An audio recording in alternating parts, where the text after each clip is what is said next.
Hello friends, ಎಲ್ಲರಿಗೆ ನಮಸ್ಕಾರ. Kannada life ಸ್ಟೋರಿನಿಂದ ಪ್ರತಿಯೊಬ್ಬರಿಗೆ ತುಂಬ ಧನ್ಯವಾದಗಳು. ತಂದೆ ತನ್ನ ಮಗಳಿಗೆ ಹೇಳಬೇಕಾದ ಸಂಗಾತಿಗಳಿವು. ತಂದೆ ಮತ್ತು ಮಗಳ ಸಂಬಂಧವು ತುಂಬ ಪವಿತ್ರವಾದರೂ ಹದಿಹರೆಯದ ಮಗಳಿಗೆ ಲೈಂಗಿಕ ಶಿಕ್ಷಣ ನೀಡುವುದು ಅಗತ್ಯ. ಅದರಲ್ಲೂ ಸಂಬಂಧ ಲೈಂಗಿಕ ಶಿಕ್ಷಣವನ್ನು ತಂದೆಯು ಮಗಳಿಗೆ ಹೇಳಿಕೊಡಬೇಕು. ಸಮಾಜದಲ್ಲಿ ತಾಯಿ ಮಗಳು ತಂದೆ ಮಗನ ಸಂಬಂಧಕ್ಕೆ ಮಹತ್ವ ಇರುವುದು. ಮಗಳು ತನ್ನ ದೈಹಿಕ ಹಾಗೂ ಮಾನಸಿಕ ಬದಲಾವಣೆಗಳ ಬಗ್ಗೆ ಮೊದಲಿಗೆ ಹೇಳಿಕೊಳ್ಳುವುದು ತಾಯಿಯ ಬಳಿ. ಅದೇ ಸ್ನೇಹಿತರಂತೆ ಇರುವ ತಂದೆಯು ಕೆಲವೊಮ್ಮೆ ಮಗನಿಗೆ ಇಂತಹ ವಿಚಾರಗಳ ಬಗ್ಗೆ ನೇರವಾಗುವವರು.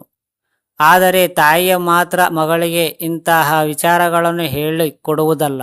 ಸಂಬಂಧ ಲೈಂಗಿಕ ಶಿಕ್ಷಣವನ್ನು ತಂದೆಯು ಮಗಳಿಗೆ ಹೇಳಿಕೊಡಬೇಕು. ಬದಲಾಗುತ್ತಿರುವಂತಹ ಯುಗದಲ್ಲಿ ಲೈಂಗಿಕ ಶಿಕ್ಷಣವೆನ್ನುವುದು ಅತಿ ಅಗತ್ಯ. ಇಲ್ಲವಾದಲ್ಲಿ ಅವರು ಜೀವನದಲ್ಲಿ ದೊಡ್ಡ ಸಮಸ್ಯೆಯನ್ನು ಎದುರಿಸಬಹುದು.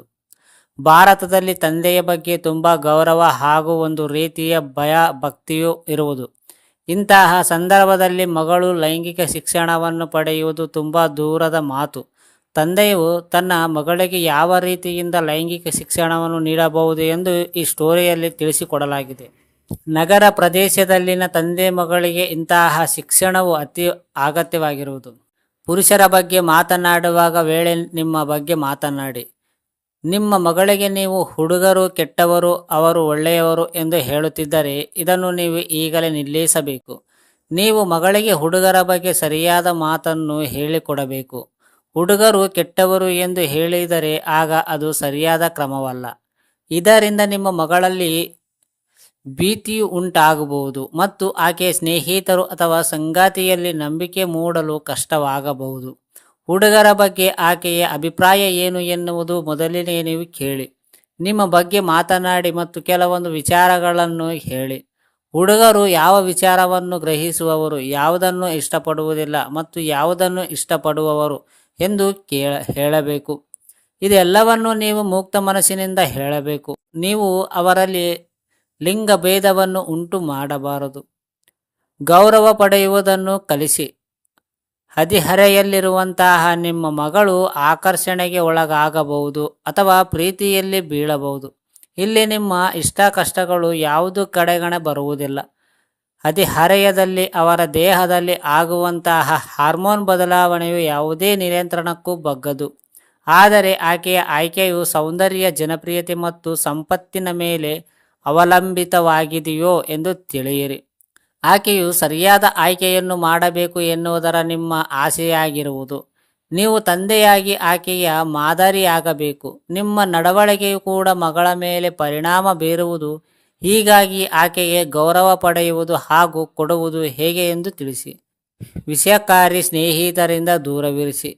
ಹದಿಹರೆಯದಲ್ಲಿ ದೇಹದಲ್ಲಿ ಆಗುವಂತಹ ಕೆಲವೊಂದು ಬದಲಾವಣೆಗಳು ಸಾಮಾನ್ಯವಾಗಿ ಆಘಾತವನ್ನು ಉಂಟು ಮಾಡಬಹುದು.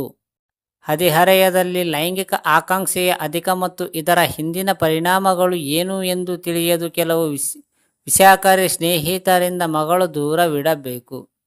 ಕೆಲವು ಸ್ನೇಹಿತರು ಮತ್ತು ಬಾಯ್ಫ್ರೆಂಡ್ ತುಂಬ ಒಳ್ಳೆಯವರಾಗಿರಬಹುದು. ಕೆಲವರು ದೈಹಿಕ ಆಕರ್ಷಣೆಗೆ ಒಳಗಾಗಿ ದುರ್ಬಲ ಪಡೆಯಲು ಬಯಸಬಹುದು. ಇಂತಹ ಸ್ನೇಹಿತರು ಅಥವಾ ಹುಡುಗಿಯರಿಂದ ದೂರ ಇರುವುದು ಹೇಗೆ ಎಂದು ತಿಳಿಸಲು ನೀವು ಈ ಮಗಳ ಜೊತೆಗೆ ಮಾತನಾಡಬೇಕು. ಒಪ್ಪಿಗೆ ಬಗ್ಗೆ ತಿಳಿಸಿ. ನಿಮ್ಮ ಮಗಳು ಹದಿಹರೆಯದವಳಾಗಿದ್ದರೆ ಆಗ ಆಕೆಯ ಅನುಮತಿ ಎಷ್ಟು ಮಹತ್ವದಾಗಿರುವುದು ಎಂದು ಆಕೆಗೆ ತಿಳಿಸಿ ಹೇಳಿ. ಆಕೆಗೆ ತನ್ನ ಬಾಲ್ಯದಿಂದ ಹದಿಹರೆಯದ ತನಕ ಪ್ರತಿಯೊಂದು ವಿಚಾರಗಳನ್ನು ತಿಳಿಸಿ. ಬೇರೆಯವರ ಪ್ರೀತಿ ಅಥವಾ ಅನುಮತಿಯನ್ನು ಪಡೆಯಲು ದೇಹವನ್ನು ಬಳಸಬಾರದು ಎಂದು ಹೇಳಿ. ಆಕೆಯ ಬೇರೆಯವರ ಪ್ರೀತಿ ಅಥವಾ ಭೀತಿಯಿಂದ ದೇಹವನ್ನು ಅರ್ಪಿಸುತ್ತಿದ್ದರೆ ಅದು ತಪ್ಪು ನಿರ್ಧಾರ ಎಂದು ಹೇಳಿ. ಭೀತಿಯಿಂದ ಮಾತನಾಡುವಂತಹ ಕ್ರಿಯೆಗಿಂತಲೂ ಏಕಾಂಗಿತನನ್ನು ಒಳ್ಳೆಯದು ಎಂದು ಹೇಳಿ. ತನ್ನ ಭಾವನೆಗಳನ್ನು ಮೇಲೆ ನಂಬಿಕೆಯನ್ನಿಡಲು ಹೇಳಿ.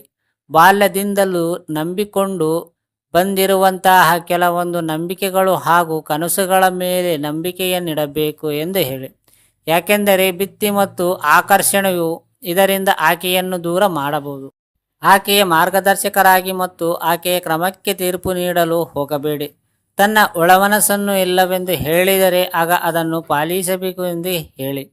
ಪುರುಷರ ವಿಚಾರದಲ್ಲಿ ಸಂಬಂಧ ಲೈಂಗಿಕತೆ ಬಗ್ಗೆ ತನ್ನ ನಿರ್ಧಾರಗಳನ್ನು ಬಲಪಡಿಸಲು ಹೇಳಿ.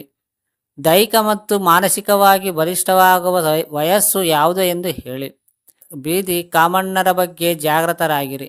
ಹುಡುಗಿಯರನ್ನು ಕೆಲವು ಬೀದಿ ಕಾಮಣ್ಣರು ಹಿಂಬಾಲಿಸಿಕೊಂಡು ಬರುವುದೇ ಇದೆ. ಇಂತಹ ಸಂದರ್ಭದಲ್ಲಿ ಅವರನ್ನು ಎದುರಿಸಲು ಮಾನಸಿಕವಾಗಿ ಹೇಗೆ ಬಲಿಷ್ಠವಾಗಿರಬೇಕು ಎಂದು ತಿಳಿಸಿ ಮತ್ತು ಆಕೆಯು ದೈಹಿಕವಾಗಿ ಬಲಿಷ್ಠವಾಗಿರಲು ಪ್ರೋತ್ಸಾಹಿಸಿ. ಆತ್ಮರಕ್ಷಣೆ ಮಾಡುವಂತಹ ಯಾವುದಾದರೂ ತರಗತಿಗಳಿಗೆ ಆಕೆಯನ್ನು ಸೇರಿಸಿ. ಯಾರನ್ನೇ ಆದರೂ ಎದುರಿಸುವಂತಹ ಧೈರ್ಯವು ಆಕೆಯಲ್ಲಿ ಇರಬೇಕು. ಲೈಂಗಿಕತೆ ಬಗ್ಗೆ ಮಾತನಾಡಿ. ಹೆಚ್ಚಾಗಿ ಇಂತಹ ವಿಚಾರಗಳ ಬಗ್ಗೆ ಮಗಳೊಂದಿಗೆ ಮಾತನಾಡುವ ಪ್ರತಿಯೊಬ್ಬರು ತಂದೆಯಂದಿರುವ ಕೂಡ ಹಿಂಜಾರಿಯುವವರು. ಆದರೆ ನೀವು ಮನೆಯಲ್ಲಿ ಏಕಾಗಿ ಲೈಂಗಿಕ ಶಿಕ್ಷಣ ನೀಡಬೇಕು. ನೀವು ಆಕೆಗೆ ಇದರ ಬಗ್ಗೆ ತಿಳಿಸಿದರೆ ಇದ್ದರೆ ಆಗ ಆಕೆಗೆ ಇಂಟರ್ನೆಟ್ ಮತ್ತು ಸ್ನೇಹಿತರಿಂದ ತಿಳಿಯುವವಳು. ಇದು ಆಕೆಗೆ ತುಂಬ ಕೆಟ್ಟ ಪರಿಣಾಮ ಬೀರಬಹುದು ಮತ್ತು ಅವರು ನೀಡಿರುವ ಮಾಹಿತಿಯನ್ನು ಸರಿಯಾಗಿಲ್ಲದೆ ಇರಬಹುದು. ನೀವು ಆಕೆಗೆ ಲೈಂಗಿಕ ಶಿಕ್ಷಣದ ಬಗ್ಗೆ ಕೆಲವು ಪುಸ್ತಕಗಳನ್ನು ಓದಲು ನೀಡಬೇಕು. ಇದು ಸ್ವಲ್ಪ ಕಷ್ಟವಾದರೂ ಆರಂಭ ಮಾಡಬೇಕು. ಲೈಂಗಿಕ ಕ್ರಿಯೆ ಮತ್ತು ಅದರಿಂದ ಆಗುವಂತಹ ಕೆಟ್ಟ ಪರಿಣಾಮಗಳ ಬಗ್ಗೆ ನೀವು ತಿಳಿಸಿ. ನಿಮ್ಮ ಪತ್ನಿಯ ಇಲ್ಲದೆ ಇದ್ದರೆ ಆಗ ಮಗಳಿಗೆ ಲೈಂಗಿಕ ಶಿಕ್ಷಣ ನೀಡುವುದು ಅತಿ ಅಗತ್ಯ. ಗರ್ಭಧಾರಣೆ, ಗರ್ಭನಿರೋಧಿ ಮತ್ತು ಹೆರಿಗೆ ಬಗ್ಗೆ ಕೂಡ ತಿಳಿಸಿ. ಇದೆಲ್ಲವೂ ಆಕೆಗೆ ತುಂಬ ನೇರವಾಗಲಿದೆ. ಲೈಂಗಿಕತೆ ಎನ್ನುವುದು ಸುಂದರ ಎಂದು ತಿಳಿಸಿ. ಲೈಂಗಿಕ ಕ್ರಿಯೆಯ ಕೊಳುಕು ಎಂದು ಯಾವತ್ತಿಗೂ ನಿಮ್ಮ ಮಗಳಿಗೆ ಹೇಳಬೇಡಿ. ಇದರಿಂದ ಆಕೆಗೆ ಅಸಹ್ಯ ಭಾವನೆ ಮೂಡಬಹುದು ಮತ್ತು ರೇಜಿಗೆ ಹುಟ್ಟಬಹುದು. ಇದಕ್ಕಾಗಿ ನೀವು ಲೈಂಗಿಕ ಕ್ರಿಯೆಯ ಸುಂದರ ಎಂದು ವಿವರಿಸಿ. ಆದರೆ ಇದನ್ನು ನಮಗೆ ತುಂಬ ಇಷ್ಟವಾದರೂ ಮತ್ತೆ ಮಾನಸಿಕ ಹಾಗೂ ದೈಹಿಕವಾಗಿ ತಯಾರಾದ ವೇಳೆ ಮಾತ್ರ ನಡೆಸಬೇಕು ಎಂದು ಹೇಳಿ. ಇದು ಆಯ್ಕೆಯಾಗಿರಬೇಕೆಂದು ಹೊರತು ಒಂದು ಕಟ್ಟುಪಾಡು ಆಗಿರಬಾರದು ಎಂದು ಹೇಳಿ. ಯಾರದೇ ಒತ್ತಡದಲ್ಲಿ ಲೈಂಗಿಕ ಕ್ರಿಯೆ ನಡೆಸಬಾರದು ಎನ್ನುವುದನ್ನು ಕೂಡ ಹೇಳಿ. ಇಂತಹ ವಿಚಾರಗಳನ್ನು ಕೆಲವೊಂದು ತಪ್ಪು ನಿರ್ಧಾರಗಳು ಮತ್ತು ಬೇರೆಯವರ ಒತ್ತಡಕ್ಕೆ ಒಳಗಾಗುವುದನ್ನು ತಪ್ಪಿಸುವುದು. ಫ್ರೆಂಡ್ಸ್, ಯಾವುದೇ ರೀತಿಯಲ್ಲಿ ಒಳ್ಳೆಯದು ಕೆಟ್ಟದ್ದು ಅಂತೂ ಏನಿಲ್ಲ. ನಿಮಗೆ ಯಾವುದು ಹೇಳಬೇಕು ಅನಿಸುತ್ತೋ ಅದು ಹೇಳಿ. ಪೇರೆಂಟ್ಸೇ ಆಗಲಿ, ತಂದೆ ತಾಯಿ ಎಲ್ಲರೂ. ಯಾಕಂದರೆ ಕೆಲವೊಂದು ವಿಷಯ ಪರ್ಸನಲಲ್ಲಿ ನಿಮಗೆ ಹೇಳೋಕ್ಕೆ ಆಗೋದಿಲ್ಲ. ಸೊ ನೀವು ಪ್ರೀತಿಯಿಂದ ಮಾತಾಡಿದಾಗ ಮಾತ್ರ ಅವೆಲ್ಲ ಹೇಳೋಕ್ಕಾಗುತ್ತೆ. ಕೆಲವೊಂದು ಪರ್ಸನಲ್ಗಳು, ಕೆಲವೊಂದು ಮೋಟಿವೇಟ್ಗಳು, ಪ್ರತಿಯೊಂದು ಒಳ್ಳೆಯದು ಕೆಟ್ಟದ್ದು ಯಾವುದು ಅಂತ ನಿಮ್ಮ ಮಕ್ಕಳಿಗೆ ನೀವು ಹೇಳಿದಾಗ ಅವರು ಯಾವುದು ಸರಿ ಯಾವುದು ತಪ್ಪು ಅನ್ನೋದು ಆ ದಾರಿಯಲ್ಲಿ ನಡ್ಕೊಂಡು ಹೋಗುತ್ತಾರೆ. ಅರ್ಥ ಆಯ್ತಾ ಫ್ರೆಂಡ್ಸ್? ಈ ಸ್ಟೋರಿ ಪೂರ್ತಿ ಕೇಳಿದ ಪ್ರತಿಯೊಬ್ಬರಿಗೆ ತುಂಬ ಧನ್ಯವಾದಗಳು.